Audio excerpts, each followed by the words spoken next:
Today, we are going to talk about the taboo topic of money. In this episode, we explore the financial relationships that were passed down onto us, how we can make money our ally and not our enemy, and how money can be a tool to fulfill your purpose and stimulate change, and the practical steps to get you there. Everybody's learning. Everybody's growing. Everybody's got to start somewhere.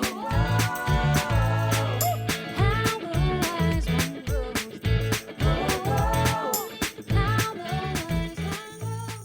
Hi, everyone, and welcome back to How the Wise One Grows. Before I introduce you to our lovely guest today, let's take a moment to land and breathe together. So just let yourself be still where you are. Notice where your body meets the earth. Let your shoulders soften down your back. You can gently rest your eyes if it's safe, or just gaze gently in front of you. And let's take 3 deep breaths. Inhale, fill your chest, fill your belly with air. Exhale, open your mouth, let it all out. Inhale, fill the chest, fill the belly with air. Exhale, open your mouth, let it all go. Again, big inhale. And exhale. Return to the sensation of the earth beneath you. And you can slowly open your eyes as you return to this space. I am here today with you, too, with Rachel Bubb, to talk about something we don't get to often talk about, which is money. So I'm going to share a bit about Rachel, and then we'll just start talking about the stuff we don't talk about. Rachel is a certified financial planner, certified Lightyear Coach, organic farmer, and crusader. Rachel studied conservation and resource studies at UC Berkeley and intended to pursue a career in sustainable agriculture. After a year of farming, she realized she needed a career to complement farming and pivoted into financial planning. She quickly discovered a love for business and helping people develop confidence in their finances. Rachel's focus is shifting people's relationship with money and educating them on their possibilities, with the goal of creating financial choice. Financial conversations are not emotionless or static. They are powerful, revealing, and rewarding. Rachel works with her clients to develop a plan that aligns with what is important to them and their purpose. She introduces methods to deploy one's capital in a way that is fulfilling to the individual and contributes to the impact they desire to impart beyond themselves. Farming and environmental stewardship remain a priority to Rachel. She and her husband Stu are living their vision and started a small organic farm, Stubb Farms. They sell produce to the local community, make compost, and eat the fruits of their labor. She also keeps herself fulfilled with family and friend time, projects, adventure, and opportunities for self-growth. She recently just started her MBA at UC Berkeley's Haas School of Business and will graduate in 2025. Rachel, thank you so much for being here. Yes, thank you. I'm excited to be here. I am really excited to talk to you about all of these things. I feel like the more I read your bio, the more and more curious I get for this conversation, which is such a fun feeling. But I kind of want to jump right in and talk to you about money and why we don't talk about it. Is that something you've ever thought about? I feel like it's this taboo thing, and friendships and relationships, it just feels like we're not supposed to talk about it, but it's a very real thing that I think does impact our relationships. Yes, absolutely. It's so as I was thinking about this the other day, I do think about this a lot because I talk about it every day with people in a way that is there's a separation, right? Like they trust me because I have a relationship with them, but it's different than a significant other. And sometimes having the conversation with me is easier than a partner. I think Mm-hmm. we don't talk about it because I remember growing up and hearing, oh, there's three things you should never talk about with friends and family: religion, money, and politics. So already growing up, we have this, we're taught something that you should never talk about, and that's just a societal norm. So we don't spend the time talking about it, and we're just born to think that it's uncomfortable and we shouldn't have conflict about it. I go back even to politics. Like it's not good to talk about, right? Because it creates controversy. And I think it goes back to money. It's inappropriate to share how much you make, and so there's feelings behind it. And then there's also, so I can recognize that. I understand why you wouldn't want to talk about money with everyone. But you're doing a disservice to yourself and the generation under you. Like if you have children, by not talking about it. If you don't talk about it, they're not learning. And that's what I've really experienced and seen from my peers and from clients that come in is that, yeah, I just never talked about money with my family. So like, I don't know how to do it. I don't, and you don't even learn it in school, like, which is the other crazy thing. Like they Yeah. never teach you, they don't teach you in school like when you're looking at a paycheck, like where all the money is going, what's FICA, what's this? I had a client, or she just came in and she wanted some help and some guidance. And I literally walked her through her pay stub because she didn't understand where the money was going. So I think that to me is just uh is shocking, but it's more common than not. So yeah, I think we don't talk about money because it's uncomfortable. And again, society, we have these norms that we've put into place and taught people. Yeah, I love what you said too about not talking about it is a disservice. Like, yes, it might be uncomfortable, but it's something that's real and it's there. So by stepping into that discomfort, we can like build a deeper connection and understanding about that thing itself and between one another. So how do you start to bridge those conversations about money? I guess professionally it's in a different setting, but I'm really curious about how we can just start talking about it in our communities and our friendships and our relationships in a way that's like, oh, like right now I'm on a budget. So maybe instead of going out for a drink, let's go on a walk and things of that nature. Yeah, I would say, I mean, you have to be comfortable with who Mm-hmm. you're talking to first off and make sure that by talking about money, it's not going to create a discomfort between the two of you. I think a relationship, a partnership is very different, and you need to have those conversations so that you guys are aligned and can really set up a financial future for you both that meets your goals. So there's a lot of things that partnerships can do together to generate wealth or create financial choice, which I'm sure we'll talk about later. So like for example, with my husband, when we first started talking about money, for me it was pretty easy because Mm-hmm. that's what I do. And I've had conversations with my parents about it. So I have been pretty fortunate that I grew up in an environment where it was okay to talk about it and we were pretty open, and they taught me some guiding principles. Now, for my husband, it was a little bit different where they talked about it, but they didn't really talk about it. Like they would just kind of yeah, you should save money. You need to think about how you're spending your money. But they never really talked about their financial situation or some of the tools that like he could use to create his own financial independence or how to value money or how to perceive money. So I think you need to know who you're talking to, and a relationship is going to be very different than a friendship. When I talk to my friends about money, it it still tends to remain pretty surface.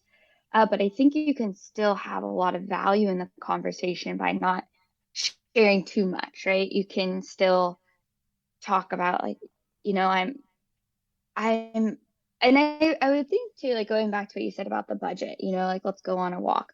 And if you're talking to your friend, like, you know, this is what I'm trying to accomplish. Like talk about your goals maybe. Mm. And then that can make it feel more comfortable, right? Like, yeah, I'm saving up for this and that, and I'm really excited about it. And so I just would prefer if we could go for a walk because I'm really budgeting, or talk about some of the exciting things as to why you're doing it rather than maybe making it feel like you know, uncomfortable in the sense of like, oh, I don't want them to know that I'm in a financial situation, you know, because yeah, we're all in a different place and where we are in terms of savings and our goals. And if we can talk about like what we're working towards, I think that it will open the conversation probably even for opportunity where the friend's like, oh, that's so neat. Like, you know, I tried doing this. I like set up different bank accounts to save here and Mm. here. So maybe it opens the conversation for more exploration rather than judgment. I love that. I think that's a really cool way to think about it. I also really value what you say about like in a partnership, and I think this is true of like any relationship, is we all come from such different backgrounds and like points of privilege with money. Mm, And like our starting place of what was passed down to us, like physically and financially, is super different. And the relationship we have with it is, you know, very different. I think some people are used to like, oh, there's always enough money. It's always there, so I don't have to worry about it. Some people are like, there's never enough money. I always have to be stressed and worried about it. Um, and I think that's something that often people maybe don't even think about for themselves. So like talking about it to someone else is particularly challenging. But how can we start to look at our privileges and not privileges with money and the way we hold a relationship with it? That was, I guess, passed down to us. yeah, so this is something that in my this Lightyear leadership, something that I've also we talk about. It's called we they call it inherited legacies. So these inherited belief systems that were passed down to us. So for me, for example, I had to go, I started to think about this, like where does my mindset about money come from? Where are these beliefs that I have? So I'm a pretty good saver. If I Mm-hmm. had to put myself in like a spender, saver, there's a third bucket. I can't remember what it is right now. I would say I'm a pretty good saver. And it's because I look back and I'm like, that's what my parents were always about. Like my dad would say, you know, you need to like put the money away and look and watch it grow. You know, and it was exciting to watch it grow. So I really held on to that. And then I noticed myself had a really hard time spending money. So there's the other thing is you always talked about like he would always say, well, how are you going to make money? How are you going to um buy the things that you want. So he was always very focused on you need money to do the things that you want to do and be happy. And so that was something that was also a belief that was passed down to me. Like, and good or bad, I think I've had some of the bad things that come from that is that, okay, I don't want to spend because I just need to keep building, building, building. So Mm-hmm. then I feel like I'm in a scarcity mindset when really I probably have a nice amount of money. Like I could go do the things. Like I don't need to feel guilty for going on that trip, but Mm-hmm. I do feel guilty for going on that trip and spending the money. So that like so my relationship with money has had to evolve because I all I wanted to do was save, but then I wasn't doing the things to have fun. And then I would also just feel guilty for spending money. And like that's not healthy, right? Like money is here not to control our lives, right? Where it was controlling me on that side of like not doing things because of the shame or the guilt it brought up. Then going back to relationship is yeah, where the privilege, like where you come from with money. And I think that's a lot of like I've talked to people who have some shame around that of like, well, I grew up in money and so they are always like they don't want to, that's the word, they don't want to spend it, or it goes to like total opposite. So like again, I'll go back to my husband, for example. He said I could talk about him too, so uh, but he did come from a family like, he was able to do the things that he wanted to do. And so he then went to this like total opposite side when we first started dating, was like, I don't need to make money. Like money doesn't rule me. Money doesn't define me. And I was like, well, yeah, because you're getting money pretty consistently from your parents. You're living the lifestyle that is comfortable for you. And he wasn't lavish, but still, like, you haven't seen the value yet of making your own money. And now that we're married and all of these things come up that you are unexpected charges, he's like, oh wow, I'm so glad that we've been saving to meet these expenses. So I like, everybody has their own inherited beliefs that have been passed down to us from our parents and teachings about money. And going back and exploring those by yourself, or with someone, I think is going to be really valuable to help you create a new relationship with money. Because if you can identify things that you were taught or you learned that you like and you want to pass on to the next generation, then that's good. Hold on to those. But if there are some things that feel limiting, like again, like a scarcity mindset, right? Like of not having enough. Well, you can choose to keep having that mindset, or you can reframe it and like, okay, how can I step out of scarcity and into abundance? And what does that look like for me? And then start to create that new legacy that you're going to share with your children. Yeah, I hear so much of what you're saying on that. And I can really relate to that last part of, I noticed money has always stressed me out my whole life. Just seeing the way the relationship my parents had money is not one that I want for myself or want to replicate. And I realized that I had so much stress around it. And I was very in control of my finances from a very young age, because I was like, I can't have that in my head anymore. And I think I gained a lot because I had the opportunity to step into, and like the requirement to step into taking care of my finances and my rent and my things in college and at a very young age. And it made money very real for me very fast. So like through college, I paid for, everything. I had support when I needed it and would ask. But when I graduated, I remember all my friends were so stressed about paying rent. But I was like, wait, this is easier because now I'm not going to school and having a job to pay rent. It's like I just get to have a job so I can make a lot more money now.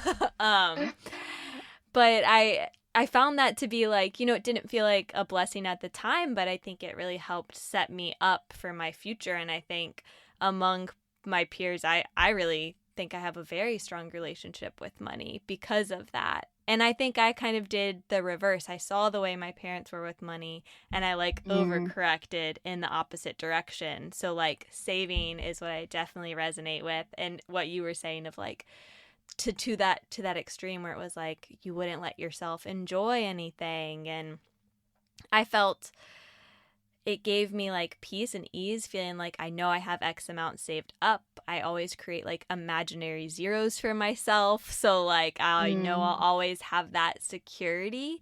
But now it's been a practice again of reframing my relationship, like being married too. It's a different scenario and being like, okay, I don't have to be as stressed about this right now. Like, that's a wild concept. I still want to be stressed because that's what my like nervous system tells me. That's what my mind is good at doing. And now it's stepping into the like, okay, we still have to make good choices and do all of these things. But like, maybe exactly like you said, like, yeah, you can go on that trip.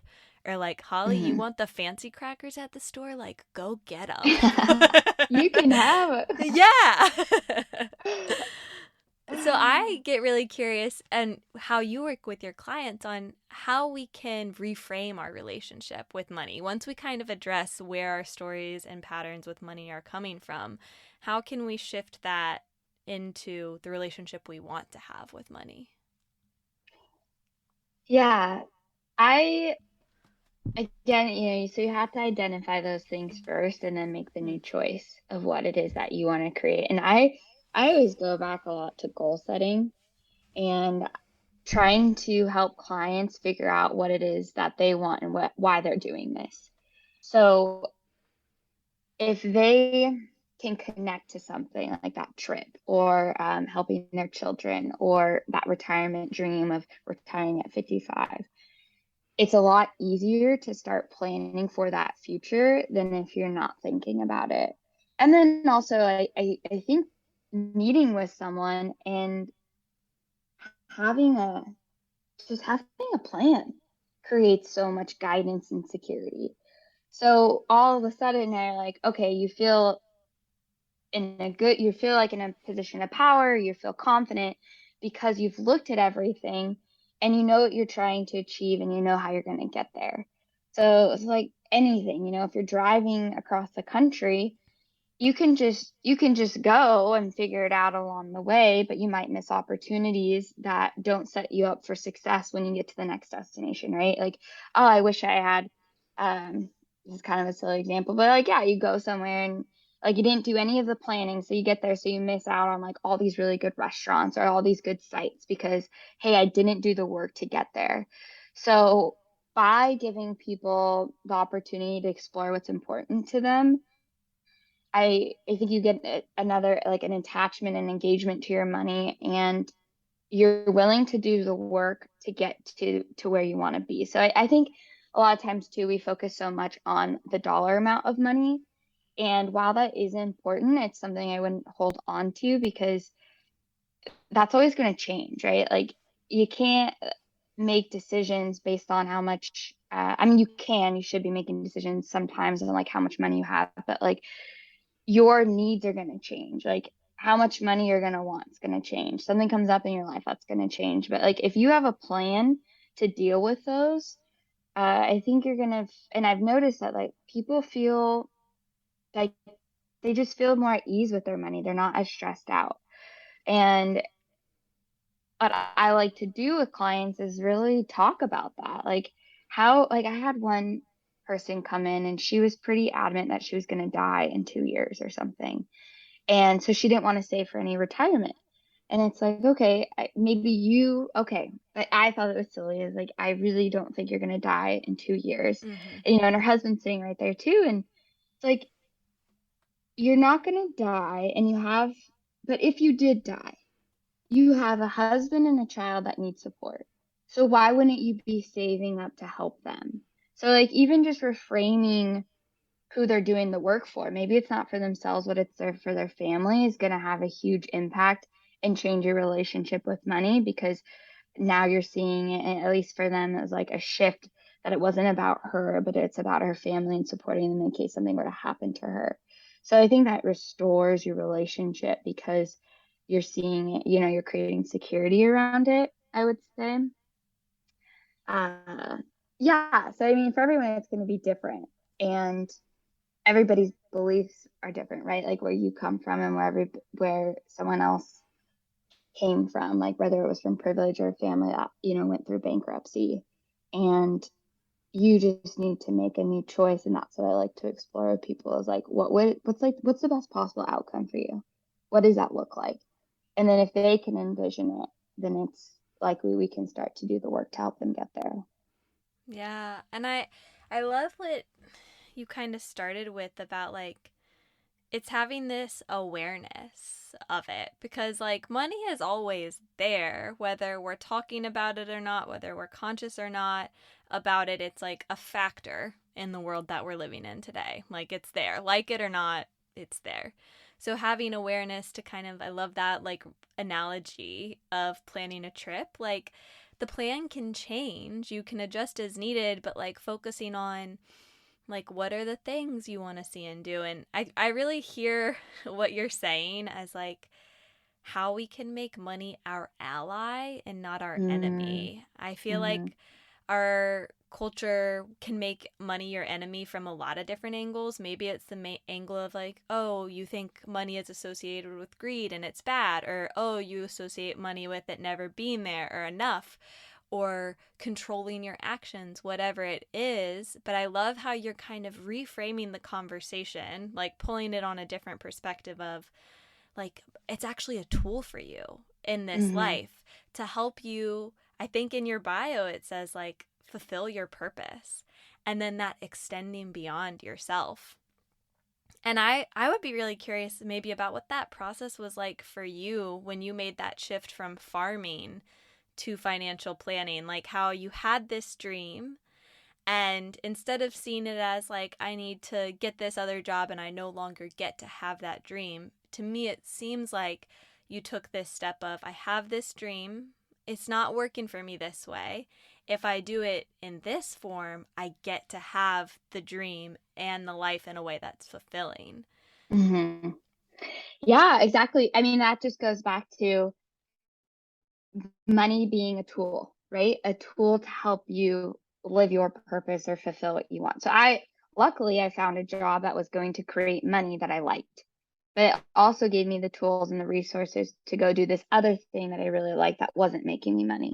So I call that choice, right? I was able to choose a job that provides the money and then use that to go and do something else that I really love. And that shift for me was, I would say, fairly easy because I knew that like farming is something that I really enjoy doing. And when you are doing something that feels like a job, you know, what's the, like, okay, great, I'm making money, or not making money. Farming, is like, you don't really make much money, unfortunately. It's, our food system and that whole thing is a little bit flawed.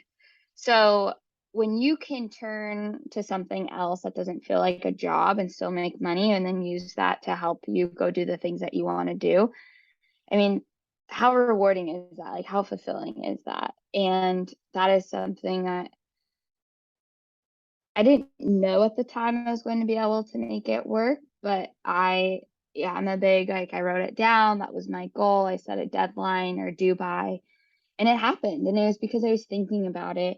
And then I was also doing, like, Stu and I were doing the right things to make sure that that dream could come true. So it was like, we were doing, again, I put a plan in place, like, okay, I need to save here. I need to save here. I need to do this. And with the plan, it just felt pretty guided, and it happened in a crazy way. It just came to fruition. And like, there's other things in my life obviously that fell into place to create it. Like, and but you have to say yes to the opportunity as well. Yeah, and there's a lot of intention and that went into that. Like the planning can be really seen as this like deep intention setting of the things you want and the desires that you have. And by writing it out and checking in and breaking it down into manageable steps, like that's how you make goals happen. That's how you make things happen in this life. So I think that's a really cool thing to see. And I also think like the role that money plays in our work is such an interesting thing too. Like I'm someone who has only ever pretty much done what like is my passion and turned it into my work. And there's some real gifts to that, but also there's some real drain to that. Like, yeah, sometimes pursuing your passion, sometimes it's not going to make you a ton of money. And then you kind of get to the point where it is work and it is draining and depleting you, and then you don't have the resources for the other things you want. That can be one side of it. And another side of it can be like, okay, like you've built it to another point. But I think it's important to honor, like, you can find a balance that feels right for you, and it's going to look really different for every single person of these are the things I love in life. And this is how I get to have these things. Whether that means like, all right, that's what I am going to do all day, every day. That's going to be my life and my livelihood. I'm here for it. I'm going to figure it out, deal with all the grunt work and the sacrifices. Or it could be like, I feel like I need a little more steadiness. I like a little more routine. So I have this job that I have boundaries on so that I then can step into my life and do these things. But I think the the key is similar to what you're saying in financial planning, is like choosing the things you want and letting that be the deciding factor versus the money and this dollar amount. Because if you make it, I need X amount to do Y and Z, you might find yourself like working a job that takes over your life and you never get to enjoy your life. Or you might find yourself just always struggling doing that thing you love and not actually allowing yourself to enjoy it either. Yeah, and I feel like that also, like you said, that dollar amount, it's also limiting you, right? You're not opening yourself up to possibility for more things to happen. So that's where I see a lot of people with money feel very limited by it because they're so focused on like achieving a certain amount, paying down that debt. While those are good things also to keep as goals of like, yeah, I want to be debt free by blah, blah, blah. But don't let that limit you to other possibilities of things entering your life to help you create money. I think is something that um, can come up, like they let that be the roadblock. So you talk a lot about choice when it comes to our finances. So what is financial choice? I define financial choice as being able to do what you want to do, when you want to do it, and how you want to do Love it. it. I'm here for that. Yeah, yes. And some people call it financial independence, some people call it financial freedom. I see it as financial choice because I love to have options, right? So like you don't have choice unless you have three options.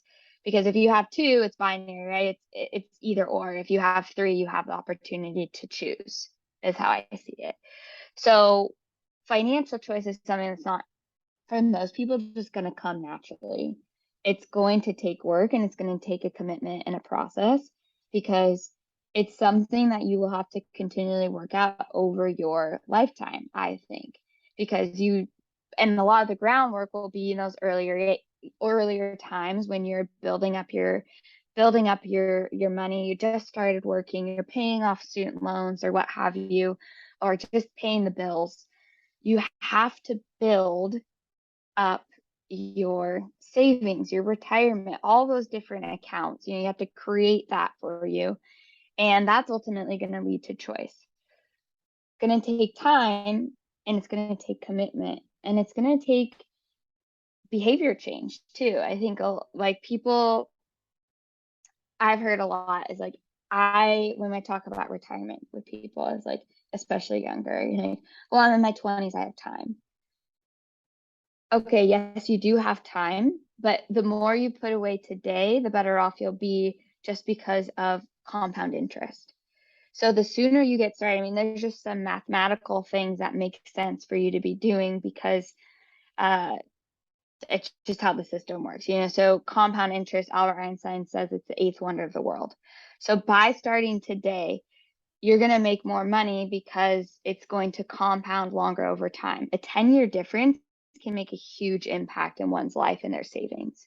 So when people tell me like, hey, I'm only 20, I have time, or I can't afford to save right now, I just always tell them you can't afford not to. Because the more, even if it's $20, $200, like you're also creating a behavior that's going to last you a lifetime. And so that's the other thing is like starting to think of retirement or whatever it is you're saving for as a bill. This is something that I have to do. And it's paying your future self. It's supporting you later in life so that you can go off and do what you want to do, when you want to do it, and how you want to do it. Because who doesn't want that, I mean, that just sounds so ideal. But again, it takes work. And I think that's okay. It should take work, right? It should be something that you need to learn how to do because ultimately at the end, it's going to create a better behavior practices and, better habits for you in the long run. So financial choice is, again, something that's not always easy to create, but I really do believe everybody can create it if they're committed to the process and focus on some behavior changes and some habit changes. Yeah, and I love that reminder of when you feel like you're in that scarcity and you don't have. And some people might not have any money to put away, but if you make it, take away the dollar amount meaning, like even if it's $1 this month that you save, $1 is huge, and you can get interest on that and like get in that pattern, keep growing Mhm. and growing from that place. I think it's so important to reiterate what you said on that, is that like no matter how small, just start where you are with it, and just make it a pattern, make it a part of like that's a reframing of your relationship with money. It takes it away from the rhetoric that we'll have in our minds of like I can't save money to like I can and I do. Even if it's this amount, I still do Mhm. it, and that will grow and grow and build and empower you far greater in your life. Mhm. Yeah, I And mean, oh, go you ahead. go. You go. I was just gonna say it feels really, at first you're like, oh gosh, like doesn't feel like it's working. At least that's how I felt. Like, oh, it's so small. And then it gets to a point where it's like a hump, it's like the Wednesday hump day, right? You get over a point and you're like, wow, no, it's actually working. So you have to be patient with it too. And that's one thing that I see with a lot of our investors today, especially people in our generation, is it's like, I want to make money quick. I want to see it happen fast. And that is pretty, that's just not gonna happen. I mean, that's pretty uncommon, there's not that many Warren Buffetts out there. And, also the thing about Warren Buffett is he started when he's 12 years old. So a lot of his money uh is also just because of time. Like he started so early and having that much time to be invested in working towards something and to keep adding, that really helped him. And a really great book I'd recommend reading is The Psychology of Money. And they talk about those stories by Morgan Housel, I think his name is. And he talks about just some of the basic things that investors and people ought to be thinking about when they're trying to save for something. And we always hear those big anecdotes about people making a lot of money, like the Warren Buffetts of this world, or Elon Musk now you see, or Amazon, and like these guys had to also take a lot of risk and they had a lot of luck involved as well. So that's not going to be everybody's story. And that's okay, because you can still be wealthy even if you start from nothing. And it takes time, it takes due diligence, it takes committing to the process.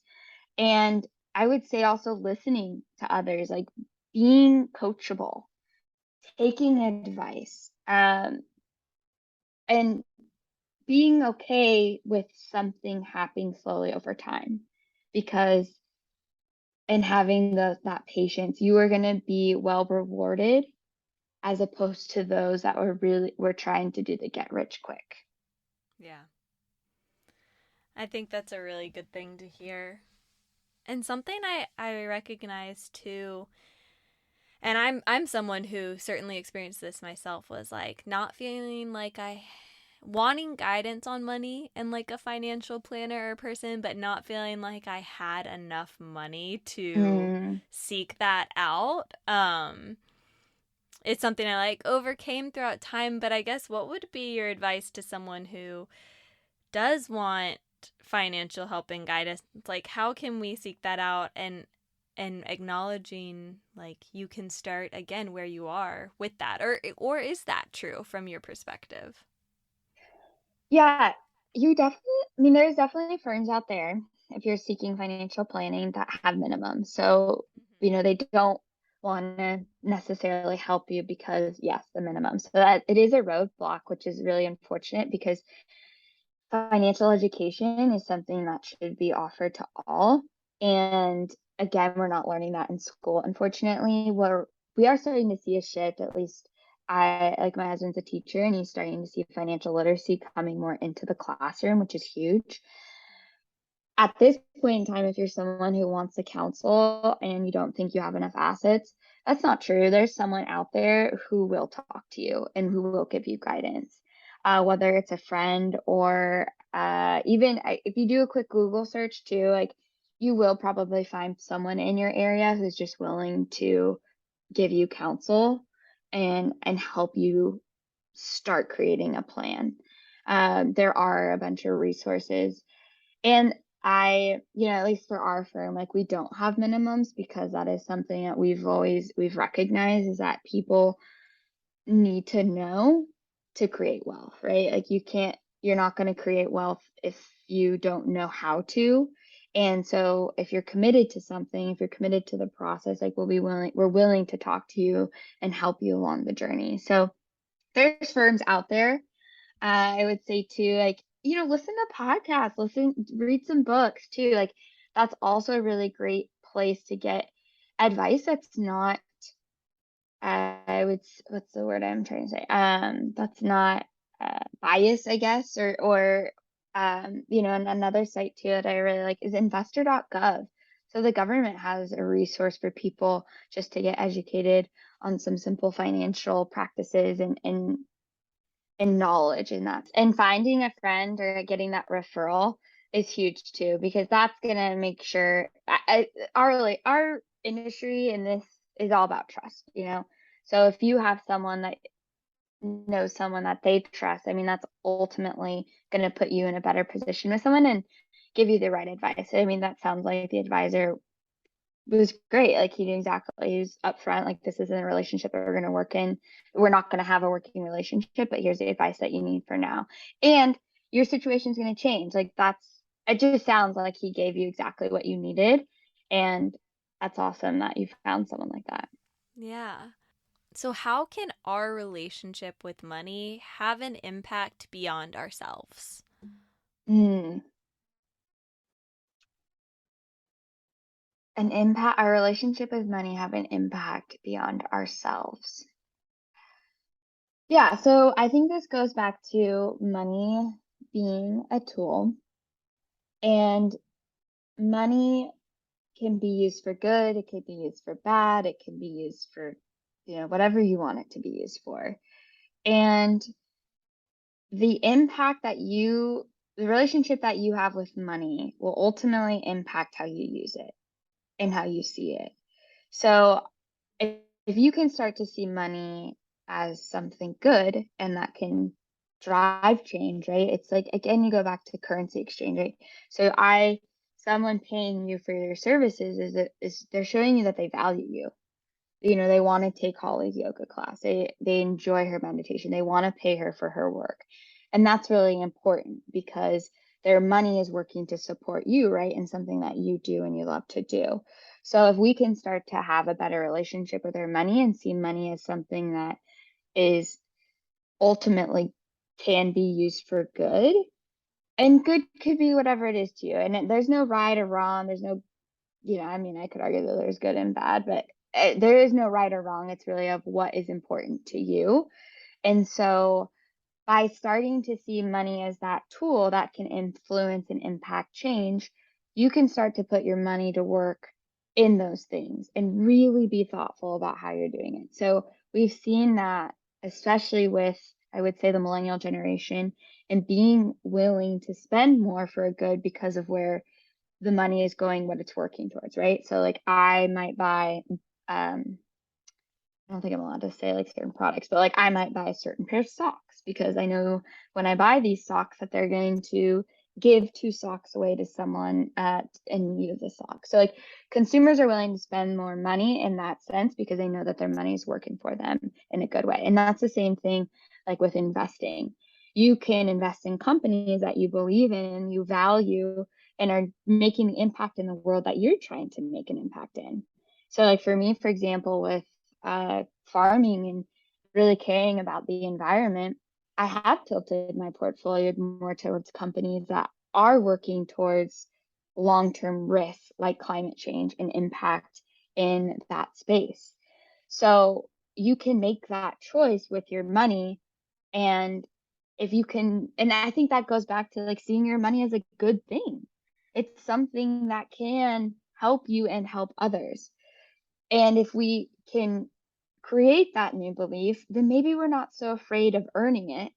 And we're not so afraid of saying what we're valuable for and determining like what our worth is when we want to go out and get that job to get paid. Like we don't need to feel guilty anymore because we can use our money for the impact later as what we're trying to drive. Like money is we are in the world where money right now is what drives everything.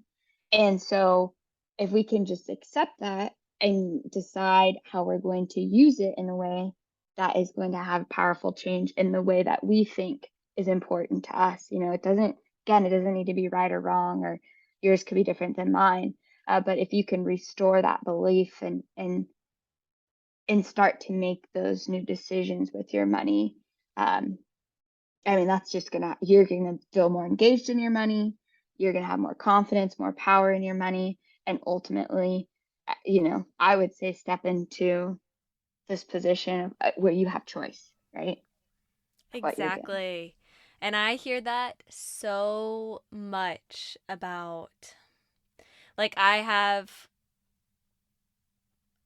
really reframed my rhetoric with money to be like, you know what? There is an abundance of money in the world. So, like, it should come to me because I will do good with it. And, Mm, like, I've, even from having no money, working at nonprofits and, like, all the things, I would always donate to other organizations and nonprofits and things I believed in, so that it's like setting this tone, kind of like saving for, like, when I continue to receive, I will continue to give. And, like, mm, money is going to come to me because it knows I'm going to do good things with mm, it. And like, it's there.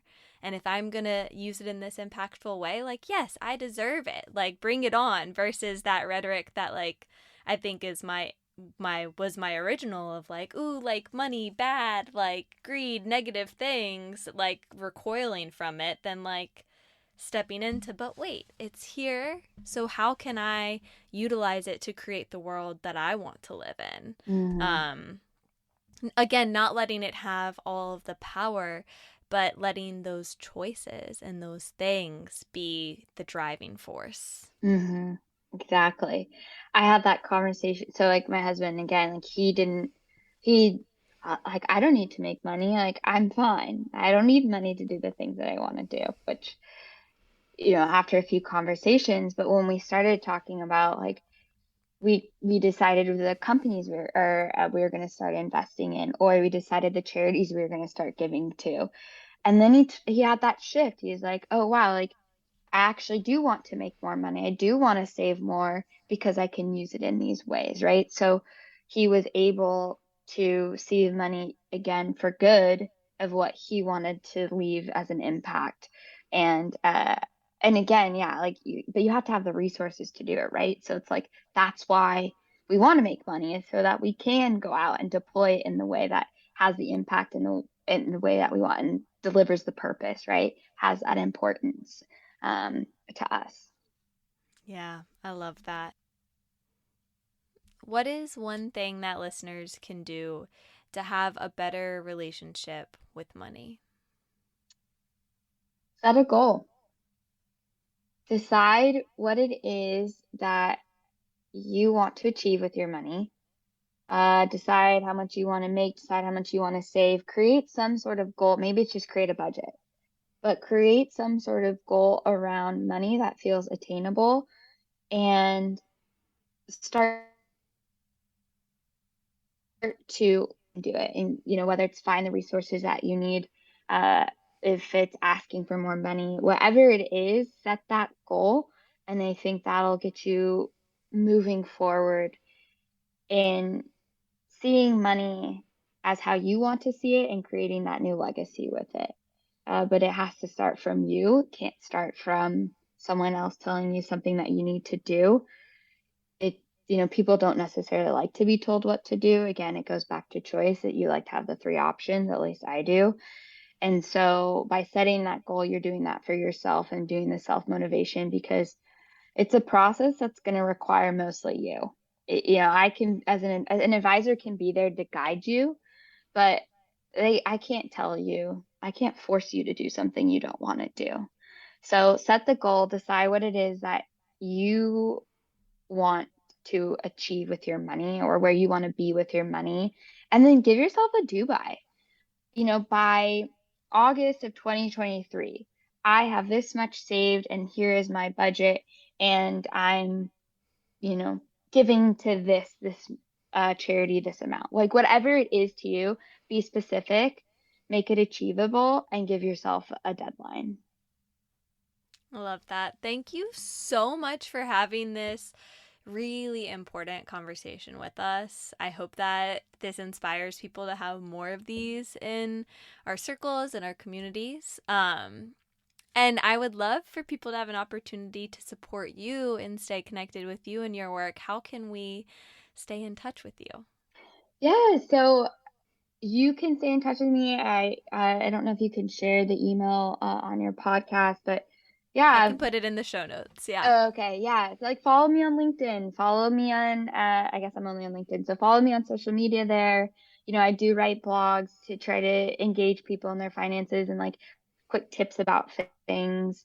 And yeah, if you like follow us on our website, our company is KWB Wealth. And if you ever have questions, like people can shoot me an email. I'm pretty open. I am pretty open. I am open to talking to people and sharing and meeting you where you are in your journey, and whether it's helping you or just giving you the advice or the next steps that you need. Like that's what I enjoy doing and why I do it. So Thank you so much. I so appreciate you sharing your time and your wisdom with us. thank you. This is great. I really appreciate it. And I look forward to hearing and seeing more people having these conversations. Thank you for taking time to listen to the wise one inside of you today. Please rate, review, and subscribe to this podcast to help it grow. Until the next time, let's keep taking it one breath at a time.